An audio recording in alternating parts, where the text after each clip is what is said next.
हरे कृष्ण राधे राधे। दोस्तों कहते हैं जिस पे लड्डू गोपाल की नज़र पड़ गई उसकी किस्मत बदल जाती है। ऐसे ही एक सच्ची कहानी है दोस्तों, जिस पर कान्हा जी की ऐसी नज़र पड़ी कि उसका जीवन ही बदल गया। तो दोस्तों इस सच्ची कहानी को ध्यान से सुने और पूरा सुने। कहते हैं कि जो भी लड्डू गोपाल की कहानी को पूरा सुनता है उनकी हर मनोकामना पूरी होती है। दोस्तों वीडियो शुरू करने से पहले हरे कृष्णा जरूर लिखें। तो वीडियो को शुरू करते हैं। दोस्तों एक कहावत है कि अगर लगन सच्ची हो और विश्वास पक्का हो तो भगवान खुद भक्त से मिलना चाहते हैं। ये बिल्कुल सच है, लेकिन भावना ऐसी होनी चाहिए कि भक्त दर्शन के करने ना जाए बल्कि भगवान भक्त से मिलने आए। सही सुनने में ये नामुमकिन लगता है, लेकिन ऐसा आज भी होता है। मेरा विश्वास करो, ऐसा होता है। ये घटना 2022 की है और ये ज़्यादा दूर की बात नहीं है। ये घटना दिल्ली के लक्ष्मी नगर की है। एक भक्त हैं जिनका नाम रेनू मलिक है। वे दिल्ली के लक्ष्मी नगर में रहती हैं। उनकी उम्र करीब 65 साल है। उनका भरा पूरा परिवार है। बच्चे, बहू, पोते पोतियाँ सभी बहुत अच्छे हैं। वह बचपन से ही ईश्वर में आस्था रखती थी, लेकिन रोज पूजा करना या मंदिर जाना या व्रत रखना उनका नियम नहीं था। उनका जीवन बहुत अच्छा था, लेकिन जब अपने जीवन को बेहतर बनाना होता है, भक्ति प्राप्त करनी होती है, तो हमारे साथ कुछ अलग ही घटित होता है। रेनू जी के साथ भी कुछ ऐसा ही हुआ। अब मैं आपको उनकी ज़िंदगी का एक ऐसा किस्सा बताता हूँ जो आपको झकझोर देगा। उनके साथ चमत्कार कैसे हुआ। उनके घर के पास कुछ महिलाएं थीं जो रेनू जी की बहुत अच्छी दोस्त थीं। लक्ष्मी नगर में सब्जी मंडी के सामने बाल भवन स्कूल के पास खाटू श्याम जी का मंदिर है। उनकी सहेली उस मंदिर में जाती थी। जब 2021 में लॉकडाउन के बाद मंदिर खुले तो रेनू जी की दोस्तों ने उनसे कहा कि तुम्हें भी हमारे साथ मंदिर चलना चाहिए।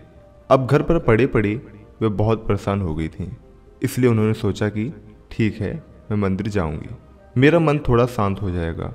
अब ये सोचकर वे उनके साथ मंदिर में चली गई। वहाँ जाकर और कीर्तन सुनकर रेनू जी को बहुत खुशी हुई। अब धीरे धीरे वह प्रतिदिन मंदिर जाने लगी। रेनू जी को श्याम बाबा की कहानियाँ सुनना, उनका जीवन परिचय बहुत पसंद था। बच्चों से कहकर उन्होंने एक स्मार्टफोन ले लिया और उस पर रोज सुबह उनके भजन बजते थे। रेनू जी को पता था कि राजस्थान के सीकर में खाटू श्याम बाबा का बहुत बड़ा मंदिर है। वह वहां दर्शन के लिए जाना चाहती थी। लक्ष्मी नगर से हर महीने एक बस सेवा उपलब्ध है।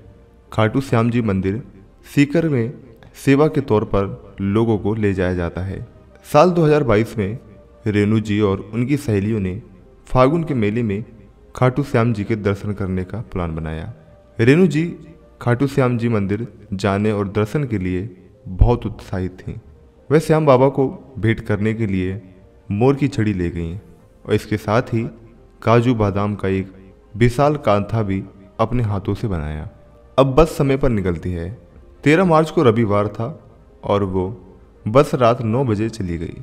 अगले दिन सुबह 4:30 बजे बस ने खाटू जी छोड़ा। एकादशी का दिन था और भीड़ बहुत थी। बस वालों ने वहाँ एक धर्मशाला बुक किया। लोग वहीं ठहरे हुए थे। लोगों ने चाय पिया, स्नान किया और मंदिर में दर्शन के लिए चले गए।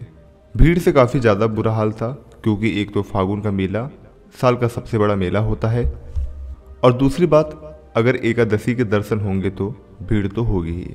जब वे मंदिर पहुंचे तो हैरान रह गए। भीड़ के कारण 4-5 घंटे में दर्शन का नंबर आ रहा था। वे लाइन में लग गई। धक्का मुक्की भी होने लगी क्योंकि भीड़ बहुत ज़्यादा थी। रेनू जी के घुटने में बहुत दर्द है। उस दिन दर्द बर्दाश्त से बाहर था, लेकिन बेचारी काफ़ी देर तक लाइन में खड़ी रही। फिर उनकी हिम्मत जवाब दे गई। उन्होंने अपनी सहेलियों को मोर की छड़ी और कांथा की थैली देते हुए कहा कि अंदर चढ़ा दो, मैं अब और बर्दाश्त नहीं कर पा रही हूँ, मैं यहीं गिर जाऊंगी। अब उनकी सहेलियों ने उनका बुरा हाल देखकर कहा कि तुम यहीं बेंच पर बैठो, हम चढ़ा देंगे। रेनू जी लाइन से बाहर आकर पिछले गेट के पास रखी बेंचों पर बैठ गए तो वह बहुत दुखी थी और रो रही थी। वह इतने मन से दर्शन के लिए आई थी और दर्शन भी नहीं कर पाई। यानी यह भी बड़े आश्चर्य की बात है कि आप अपने आराध्य के पास हैं वहाँ बैठे हैं, जिससे मिलना है उसके सामने है, और फिर भी आप अंदर जाकर दर्शन नहीं कर सकते। ये वाकई बहुत बुरा हाल था। वह वहीं उसी बेंच पर 3 घंटे तक बैठी रहीं और लगातार रोती रहीं।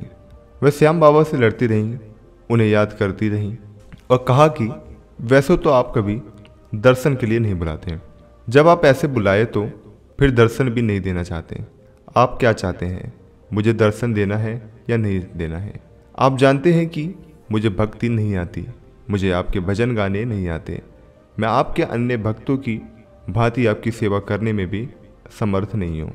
लेकिन तुम जानते हो कि मैं तुमसे बहुत प्यार करती हूँ, लेकिन आज तुमने बता दिया कि तुम्हें मुझसे कोई प्यार नहीं है और न ही कोई लगाव है। तुम मुझे कुछ नहीं समझते। मैं ज़बरदस्ती भी आ गई तो तुम मुझे अंदर नहीं बुला रहे हो। अब ऐसे शब्द बोलकर वो श्याम बाबा से लड़ रही थी और रो रही थी। उनकी हालत खराब होती जा रही थी। तभी राजस्थानी पगड़ी पहने एक 18-20 साल का लड़का उनके पास आया। कपड़े बहुत साधारण थे, लेकिन रंग दूध जैसा गोरा था।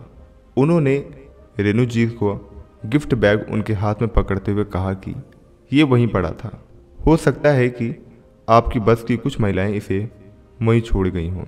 अब बैग देखकर रेणु जी हैरान हो गई, आंसू और तेज हो गए और सिसक सिसक कर रोने लगी। उन्होंने जोर से कहा, तुम मुझे नहीं देखना चाहते, तुम मेरा उपहार भी नहीं लेना चाहते, इसलिए तुमने उसे मुझे वापस भेज दिया।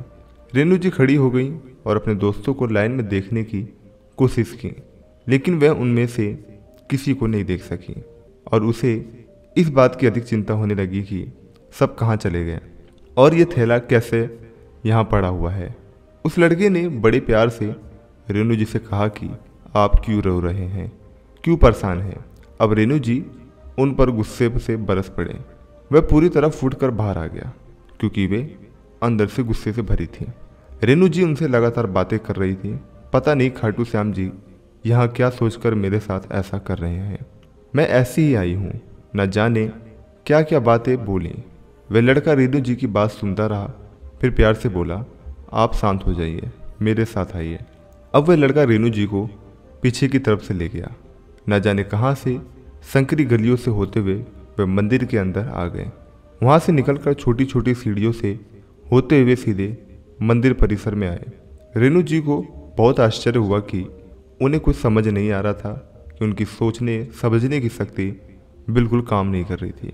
फिर उस लड़के ने रेणु जी को रेलिंग से अंदर कर दिया और अब रेणु जी श्याम बाबा के गर्भगृह के दरवाजे पर थे।